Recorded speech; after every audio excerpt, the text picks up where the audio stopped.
নমস্কাৰ শ্ৰদ্ধাৰ স্বাগতসকল আজিৰ এই ভিডিঅ'টোত কেনেকৈ পঞ্চম শ্ৰেণীৰ ছাত্ৰ ছাত্ৰীসকলৰ ড্ৰপ বক্সত ভৰাব আৰু কেনেকৈ আপোনালোকে ক্লাছ 4ৰ পৰা 5লৈ প্ৰমোট কৰাব তাৰ ওপৰত এই ভিডিঅ'টো বনাইছোঁ বলকচোন ভিডিঅ'টো আৰম্ভ কৰোঁ প্ৰথমে আপোনালোকে ইউজাৰ নেম আৰু পাছৱৰ্ড দি শিক্ষা সেতুৰ যেটো পৰ্টেল হয় তাতে গৈ পেলাই আপোনালোকে লগইন কৰিব ৱেবছাইটত যাব ক্ৰোম ব্ৰাউজাৰত ঠিক আছে মই আপোনালোকক দেখাই দিছোঁ লগইন কৰি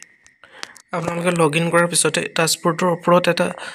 তিনটা লাষ্ট পাব তাতে আপোনালোকে ক্লিক কৰিব ক্লিক কৰাৰ লগে লগে আপোনালোকে লাষ্টৰ পিনৰ পৰা চাব 3 নম্বৰ অপচনটো ষ্টুডেন্ট ট্ৰান্সফাৰ সাৰ্টিফিকেট প্ৰথমে তাত কৰিব ক্লাছ 5ৰ কাৰণে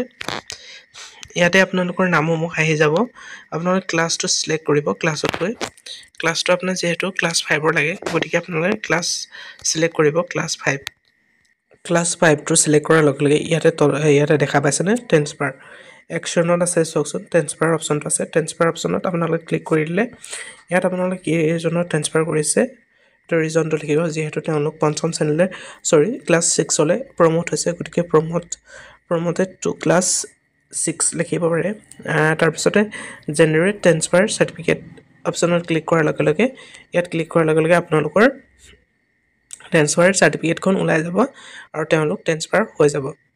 ইয়াৰ পিছতে এইকেইটা গোটেই নামৰ এগেইনষ্টত ট্ৰান্সফাৰ কৰাব লাগিব ট্ৰান্সফাৰ কৰাৰ পিছতে ট্ৰান্সফাৰ সাৰ্টিফিকেট পাব তাৰ পিছত আকৌ যাব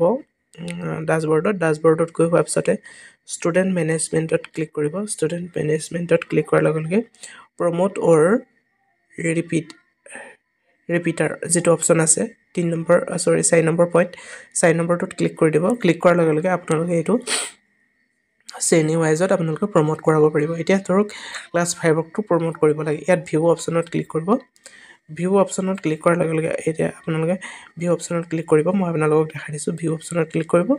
ক্লিক কৰাৰ লগে লগে ইয়াত আপোনাৰ সিলেক্ট অপচন আহিছে ইয়াত দেখিছে আপোনালোকে একেলগে গুটি কিজনক প্ৰমোট কৰাব পাৰে নহলে আপোনাৰ যিজনক প্ৰমোট কৰা পৰা নাই তেওঁলোকক সিলেক্ট কৰি ল'ব এনেকৈ প্ৰমোট কৰিব আৰু ইয়াতে তলত অপচন লিখা আছে প্ৰমোট ডিমোট ৰিপিটাৰ ড্ৰপ আউট এনেদৰে লিখা আছে গতিকে আপোনালোকে প্ৰমোট কৰিব গতিকে আপোনালোকে প্ৰথম অপচনটোত ক্লিক কৰি দিব প্ৰমোট কৰিব আৰু আপোনালোকে কোনটো শ্ৰেণীলৈ প্ৰমোট কৰিব এটো আহিব ক্লাছ 6 লৈ ধৰক আহিছে তেওঁলোক ক্লাছ 6 লৈ গুচি যাব এনেদৰে আপোনালোকে প্ৰমোট কৰাব পাৰিব প্ৰথমে আপোনালোকে ওপৰৰ পিনৰ পৰা নকৰিব তলৰ পিনৰ পৰা কৰিব তেতিয়া আপোনালোকৰ খেলিমেলি নহয় অৰ্থাৎ ক্লাছ প্ৰথমে 5ৰ কৰিব তাৰ পিছত 4ৰ কৰিব তাৰ পিছত 3